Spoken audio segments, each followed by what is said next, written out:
Usman, my dear friend, welcome to Stories in AI. How are you? I'm doing well, Ganesh. How are you? I'm doing fantastic. Now it gets even better that I'm talking to you today. It's been a while. It's been a while. So, why don't we get started, right? Why don't we get started with your story, your personal story, and your background, and how you got into what you're doing right now with AI, industrial, and smart buildings, and the whole nine yards?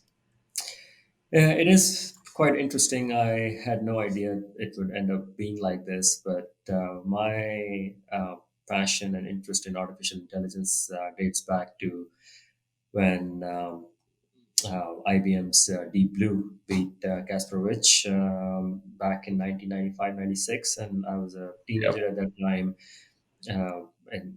In high school, got just fascinated by that story. It captured my imagination, and I don't know why. Creating the mind of a human expert or somebody who could play chess really excited me, and I became a fan of IBM. I became a fan of artificial intelligence, Yeah. and it worked subconsciously in my mind. I ended up coming to UT, UT Austin, where I majored in computer science, and started taking AI graduate level classes. And at that time, it was the winter of AI, so nobody was going into artificial intelligence. But that interest stayed with me, and I ended up with IBM after graduation.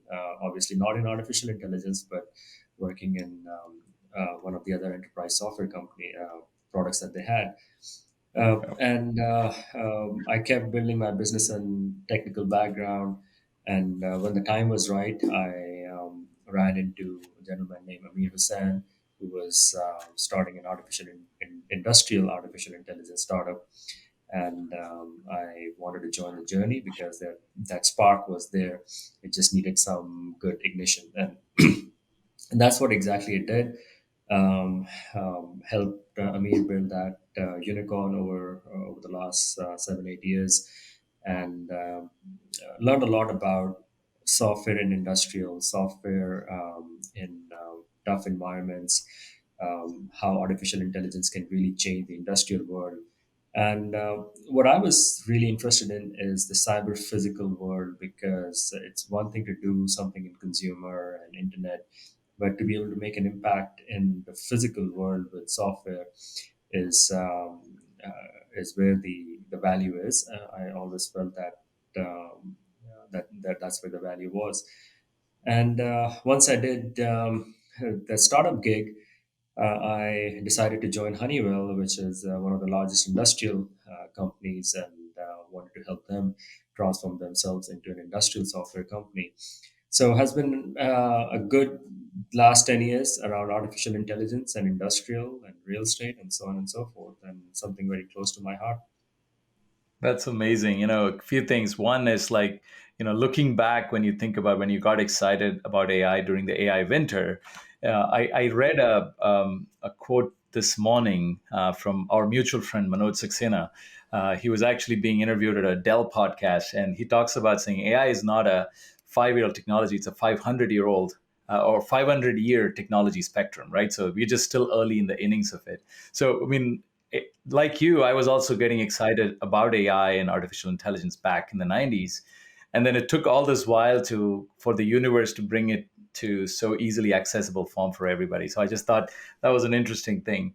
And to your note on Amir, so Amir was actually on the show. I don't know whether you watched that episode, but we talked a lot about national security and implications there. So he's got all those varied interests in there too. So excited to actually talk to you more about this world of cyber physical existence that we all live in right now, right? We're not just online, we're not, just offline, right? So it's a collective word. What is what's the big thing that's going on in the industrial world or in this cyber physical world that is warranting all these conversations around artificial intelligence, digital transformation, and the whole nine yards, right? To give us a macro picture, what's happening there? Look, there are a few very macro trends within the industrial world. One is these industrial assets are being connected, and once they're connected, they're producing a lot of data, and they're Hmm. producing so much data that humans will not be able to make sense of it. And even if they can, there's a steady decline in experts in those spaces, in the industrial space. So you need some software to make sense of the operations, how to optimize them, and to reduce dependencies on human. Second is once they're connected, there's a cybersecurity implication. Can I ask you a question on that? So you said this, we these industrial machinery already existed, and I'm kind of poking a hook on the logic here, right? But it's just recently started getting connected and generating all this data.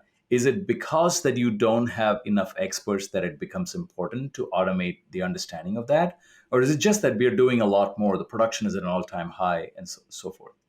Um, It's a bit of both, and also most people, most young graduates, when they're graduating, they're not looking to go into industrial as such. So there's a decline in experts who can make sense of it too. So it's coming from all three it's angles. all Yeah. got it. Got it. Um, Okay. so the second is the cybersecurity implications. Once these things get connected, there's a big cybersecurity implication. And third is COVID has made people realize some challenges that they have to learn to run operations with limited visibility to supply chain, limited accessibility to a refinery or a building or anything of that sort. Mhm. And lastly, the sustainability has bounced back as a very strong um, uh, part of the agenda, and the industrials I must say, they have to address it. And this is a time when it's becoming more than marketing and just something on the investor brochure. So with these four trends, if you look at software, artificial intelligence has to come in because, again, creating human experts need or understanding cybersecurity or to be able to manage things remotely and efficiently during COVID when you don't have full visibility. And lastly, sustainability. How do you reduce your carbon footprint? When you have a massive operations is something that I feel artificial intelligence will play in all of them. Interesting. And then the first reason you gave, the first trend that you gave, it's very evident, right? Lack of experts. So artificial intelligence is not just intelligent thing that is automating, but also a way to capture knowledge and then put it back into operations is going to become a lot more critical, right? On the cybersecurity implication, and Amir mentioned it, we were talking about it in his episode, where the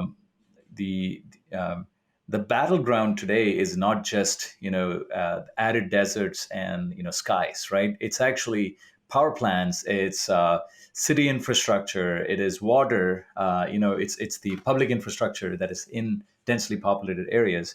So the cybersecurity element is actually, it's the most scary thing. When you have everything that's connected, you also expose that to all the good and the bad actors to go do stuff on, right? um, and then on the COVID challenge and sustainability, and I want to dig a little bit deeper later on in the show on sustainability for sure. So, talk about this COVID related challenges that arise that probably wasn't as evident or clean earlier.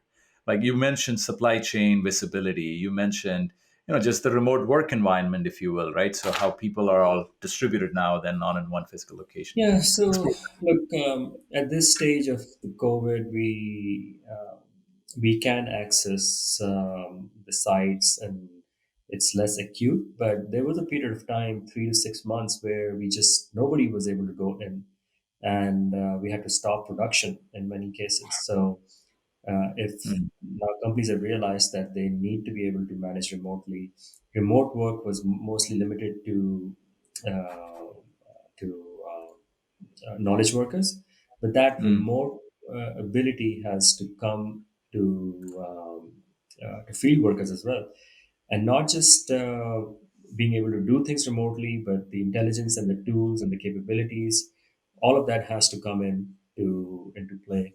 And most importantly, you have to be able to run your operations, at least 80-90% of your operations remotely. and making sure people are safe in there. The other thing that happened, safety was never an issue for knowledge workers, but and that thing has showed up on the agenda. People are afraid to go into buildings because the air quality might not be safe. They might not be. They might carry germs and things like that, right? So the safety agenda has showed up on the knowledge worker as well. So there are a bit of changes in how people work, Mm. but COVID has really brought this to attention. But most importantly, industrial companies are realizing that they need to be able to run their operations remotely and make their field workers productive remotely as well. Got it. And is it, so there's two parts to that, right? And there's like the field workers. One is, having the right tools and elements, and where they can access and get to their work and collaborate and kind of get a close enough environment to the real world.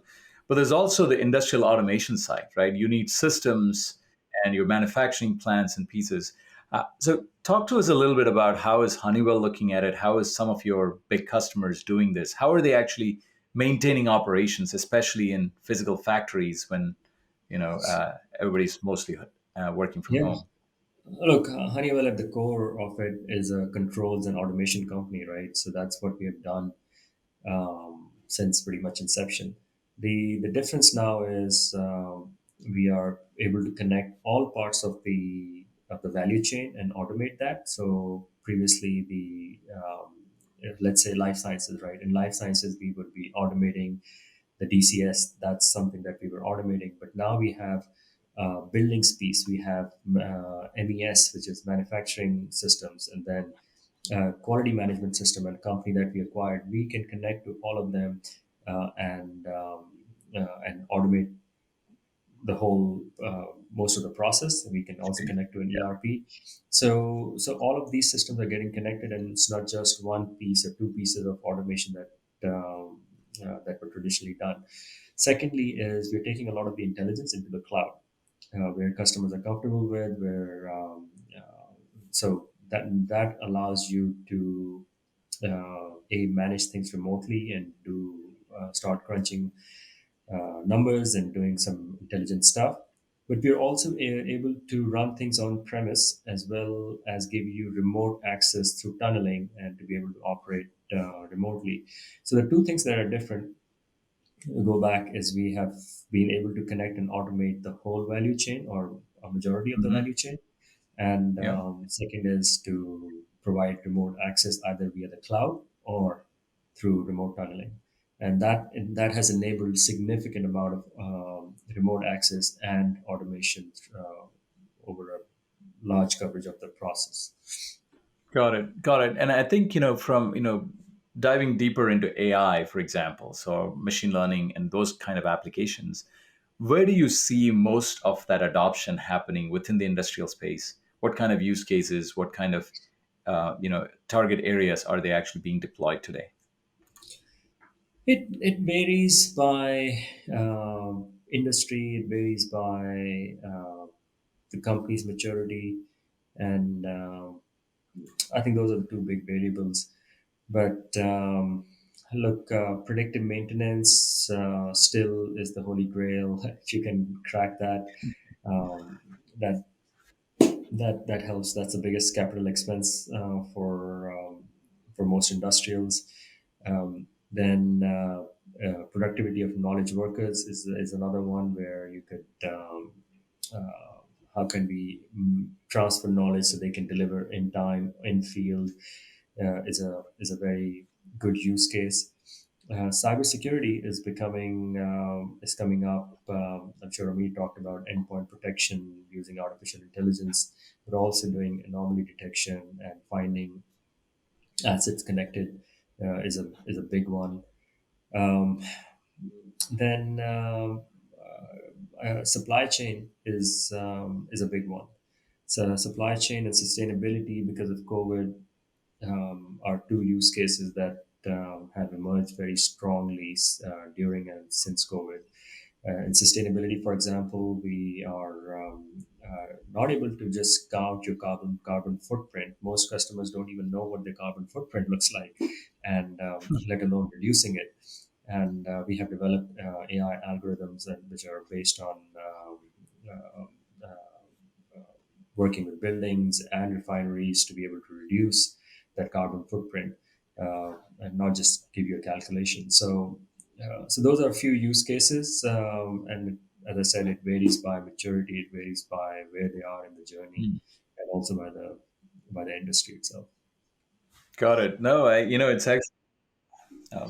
It's fascinating. Oh, it's all right. It's fascinating. You say like because there is the and I love it when you said it like predictive maintenance is still the holy grail of industrial AI. It's so true, right? I mean, it's just so much of effort and human labor actually. I wouldn't say wasted, but more like expended on taking care of things where they should be actually applied. That same knowledge could be applied to actually doing more new innovations, if you will, right? So definitely a holy grail of it. And and sustainability. I think that's interesting that you say that. It's like ESG is the hottest topic in boardrooms these days, and most people have scratched the surface of G and haven't even touched E and S before. So to your point on carbon footprint, yeah, I mean I hear that all the time. We talk to senior board members, and we're like, they're actually putting together an ESG strategy. Step one is understand how much damage we're doing to the world, right? And then you actually put a plan together to get to how do you get to carbon neutral? How do you actually track emissions, and how do you actually do something about it? It's fascinating. I think do you think this time around this is actually a serious effort in people, or is it just another investor wash that's happening right now?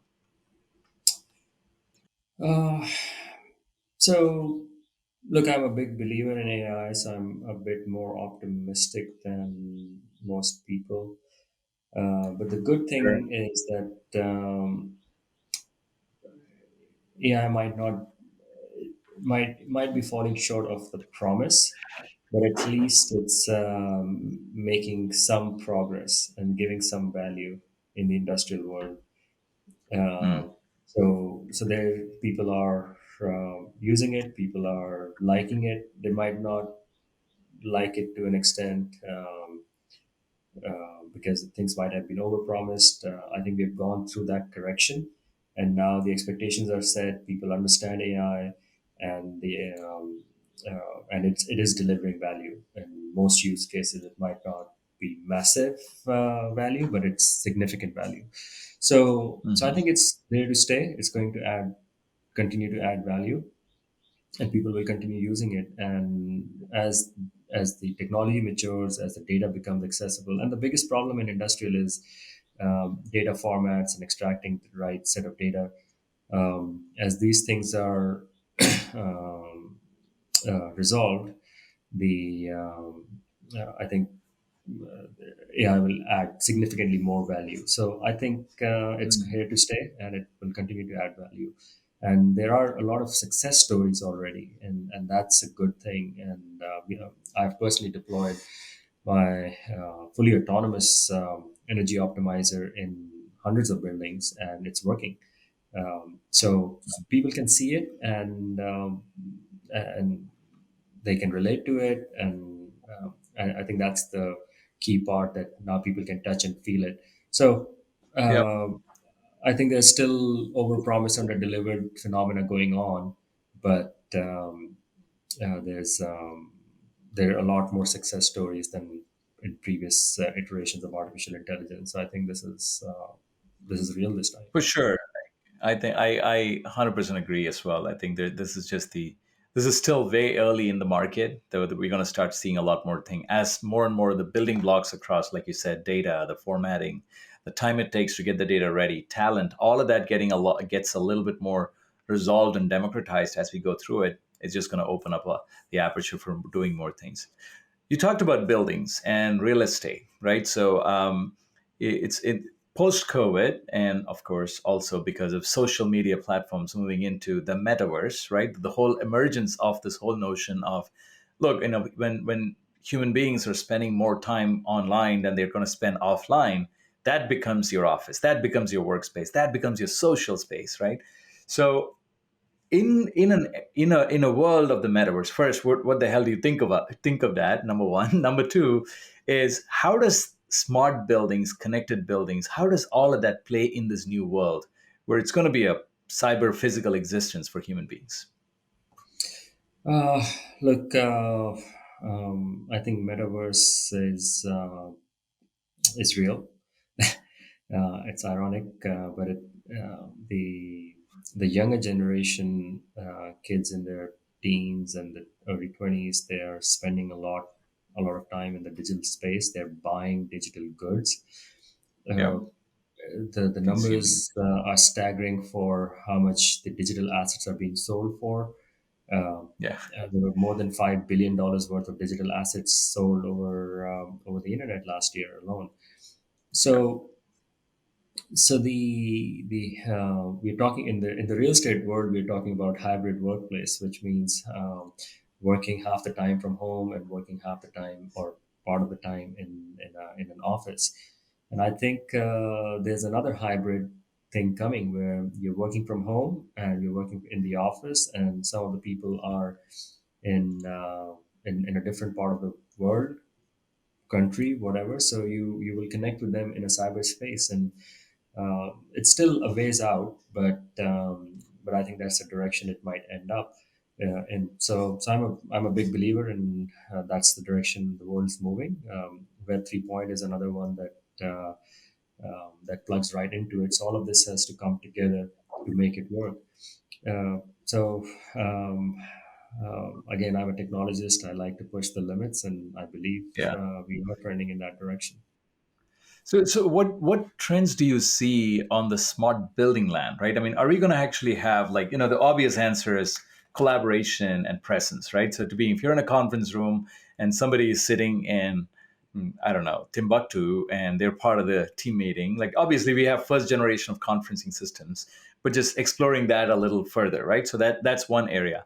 But then, things like, the things that happen on the back end when occupancy rates within the buildings go down. How do you actually optimize for energy, as you said, like energy utilization, because that leads to sustainability goals and so forth on that side too. But what else? Can you give us some stories on, like, what else do we expect in this new hybrid world that we're going to get into? I'm just as fascinated as you are. Yeah, look, the real estate world. Uh, so until 2 years ago, I used to think the way you think, right? You are a user of a building, and Yep. that's how you thought about, hey, this is how I want to use a building. But the ecosystem of buildings includes an investor, somebody who owns a building.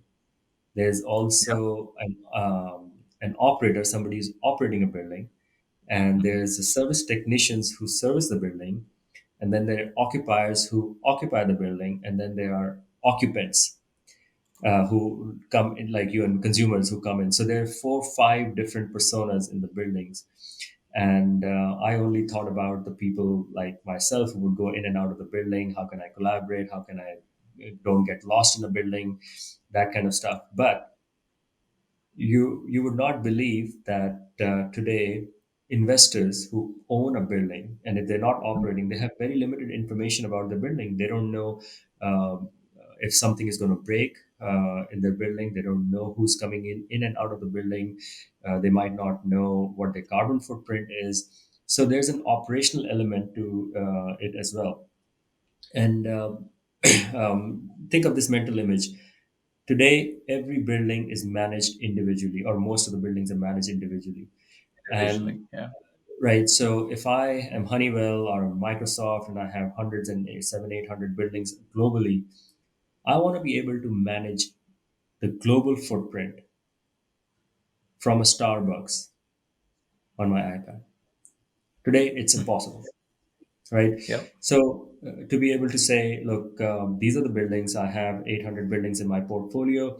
These are the number of people who came in and out of the building. That's how they use the building. My HVAC is going to go bad. I'm using right lighting. I've optimized the energy to reduce the carbon footprint. This is my carbon footprint.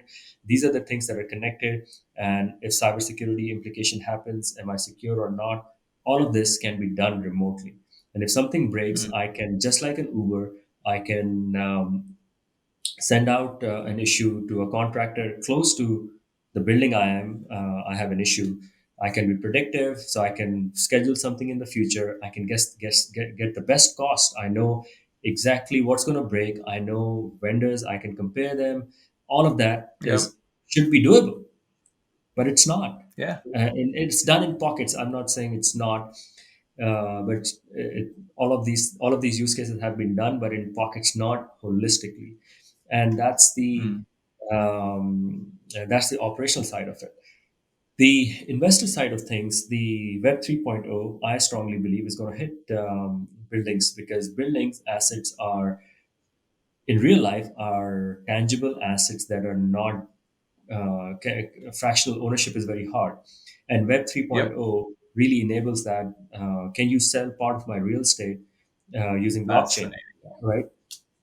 The other thing that real estate doesn't have is a true system of record between operations and other things. And creating a blockchain-based system of record could be a very valuable place to look at. So even if you take the occupier, the people, consumer coming in and out of the building to enhance their experience in the building, which is a massive part of it, there's a lot of value in the operation side of the real estate, and a lot is going to change over the next few years, because this industry was stuck um, in a limbo for a long time. But I think this prop tech is pretty hot right now.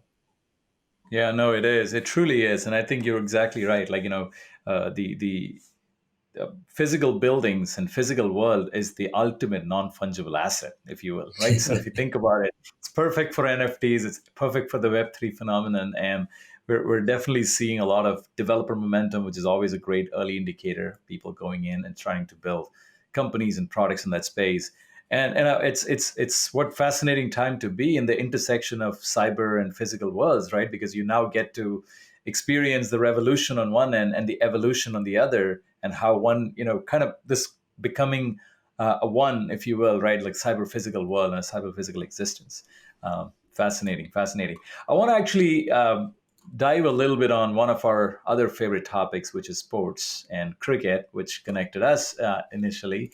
Um, you have talked about how sports are changing in a post-pandemic era, where, like, things are, it's more, you have restrictions and it's kind of loosening up a little bit. If you just watch the Super Bowl videos, yeah, there's no restrictions anymore. But in general, right, like the use of technology and things like AI to make it safer for fans, to also increase revenue and engagement for the brands and so forth, right? You've talked a lot about it. So give us your vantage point on what's happening in the world of sports, and what opportunities are still largely untapped and presents a huge opportunity.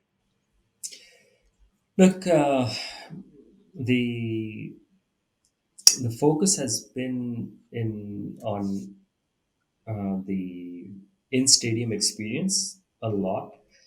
And while that is important to keep fans in coming in safely into the stadium, uh, Mhm. most people don't go into the stadium, and the best touch point they have is through mobile app or through TV Yep. and fantasy. So those are the three major touch points. And what I find fascinating is uh, metaverse, AI will really help with the in-stadium experience. You can enhance how that experience improves, and can also monetize significantly. But I also feel that that there's a massive untapped space that is outside of the stadium. And if your fan base is spread globally, and if you're not a big brand like Manchester United Sure. or Chelsea, you're not able to tap into the global fan market. As well, right? So cricket is a great Yep. example, um, where the most of the um, uh, most of the fans could be distributed, and there's not really a good connection to monetize it. And Web 3.0 is an avenue to connect to them, to also make them feel owners and change the way they experience that product and the team and the sport, and most importantly, monetize it. So that I feel is a pretty big one. And then there's some really good examples that some of the teams have used during COVID.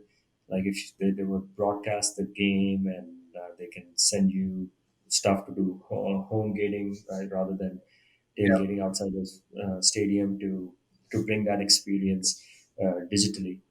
Uh, so I think outside of the stadium is while it's been tapped significantly, I still feel is relatively untapped because it's just a massive space. And while the consumers and the of the team or the sports are distributed globally, it's hard to create a global community, and that I feel is a massive opportunity.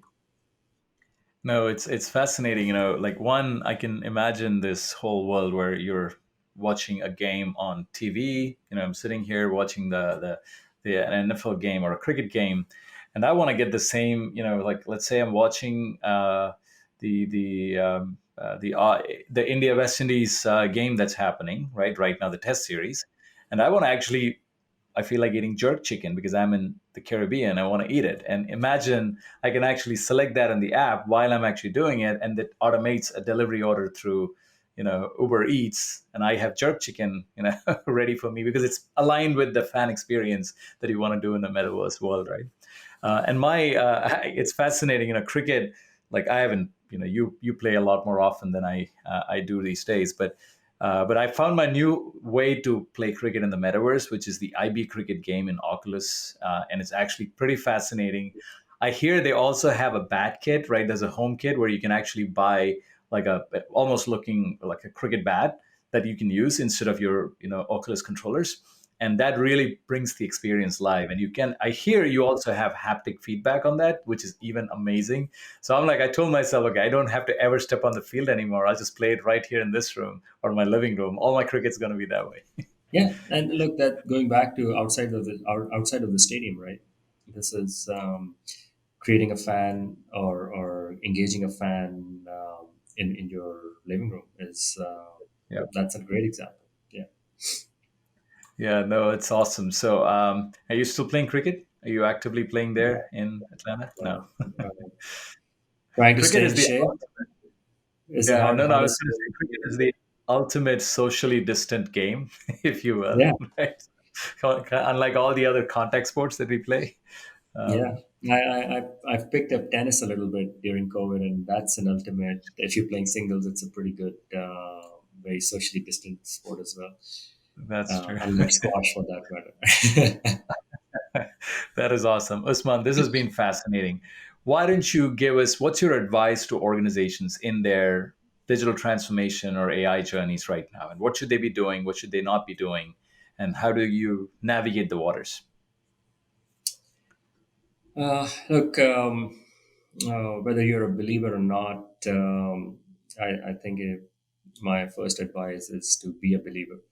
And these things are very real, and they can make a significant impact, whether it's AI, whether it's analytics, and Web 3.0 or anything of that sort. These things, depending on which technology you're talking about.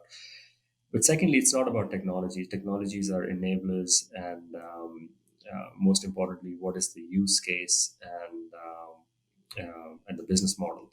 To start thinking about those, you don't have to come up with new things. Things have been tried and tested in different industries. So look at what has worked in one industry or the other one, and that's an easy uh, blueprint to copy or understand. So starting from the business, let's worry about technology. Let the technologists focus on it, and be the believer and believe in um, the vision that can happen. Automation, remote management, sustainable world. All of this is very doable through tech. So that's my little message, and hope it resonates with people. It's fascinating. Thanks for spending the time, and I'm sure this that message will resonate with a lot of people. I think gone are the days. Right now AI is, especially AI, but also pretty much the entire spectrum of technologies available right now. There is enough technologists that can help you with your journey if you're really committed to doing that. 10 years ago that wasn't the case, but that's definitely the case now. What else should I be asking you? What other questions should I be asking you? Hmm. That's a tough one. I don't know. You know what? If I think of, if you think of one too, we'll actually schedule another episode later on in the year, and then we can Okay. talk about the two. This has been a fascinating discussion, Osman. Thanks for spending the time with me.